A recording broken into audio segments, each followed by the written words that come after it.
ကောင်ငါပါးတွေရိုက်လိုက်လို့ထမင်းမစားနိုင်ဖြစ်သွားမယ်လာပြန်ပြီနေလဲငါလက်စာမိကျင်လာလားအဲ့ဒီလက်နေအတိတ်ဘဝကတူတူချောခဲ့မှာပဲ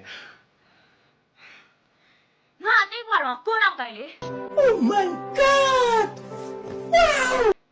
ငါထင်တယ်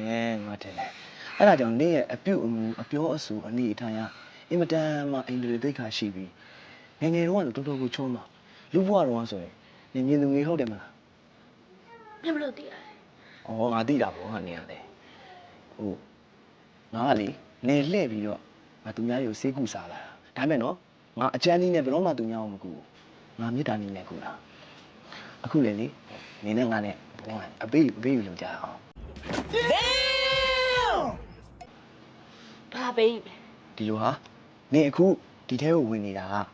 အမေသားစားကြတယ်ဟုတ်တယ်မလားဟုတ်တယ်လေအေးမင်းစားခြင်းနဲ့အမေသားငါကြွေးမယ်နေကပြန်ပြီးတော့ကူညီတဲ့အနေနဲ့ဒီခန္ဓာကိုယ်ရပြန်ထွက်သွားပြီဘယ်လိုလဲနေတော့ငါ့ကိုမပေးတာကျွေး50တာကြွေးမယ်50တာဟဲ့လားနားကြတော့ကဟုတ်ပြီ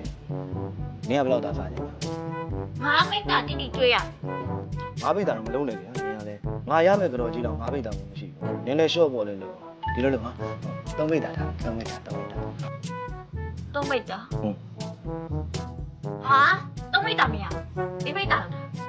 ဒါတော့ဆုံးသေးပဲနော်4မိတ်တာပြန်ငါမထွက်ဘူးဟောတရက်မှလည်းလူနဲ့လာစင်းကြီးနေတယ်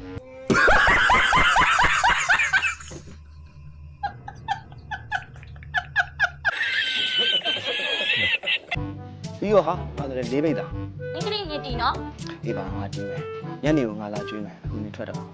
ဒီည6နာရီမတိုင်ခင်မဲဆဲပြီးအတော့အထမ်းပြီးလာဖို့ပေးပြောတဲ့အတိုင်းမလုပ်ရင်ငါပြန်ဝင်မှာနော်အေးပါဟာငါကတိငါတီစေရမယ်ဟာအခုထွက်လိုက်တော့နော်မဲဆဲပြီးအတော့အထမ်းနေနော်ဟောဒီတရေမှလည်းနင်က visit ticket ပေးထားအောင်ပါလားလူကြနေတာနင်တို့လူတွေလိုပဲငါတို့တရေတွေကလည်းမယုံရဘူးဟာလိမ့်စာငါရဲ့ငါအစာသူများအစာဖြစ်သွားမယ်အေးပါဟာငါ့ကိုနေစိတ်ချငါညနေကိုမရောက်ရအောင်ပို့ခိုင်းလိုက်ဟုတ်ပြီလားအခုထွက်ပြီတော့ငါစိတ်ချမယ်နော်ဩစိတ်ချပါဆိုထွက်တော့ဟာမင်းကြီးမရ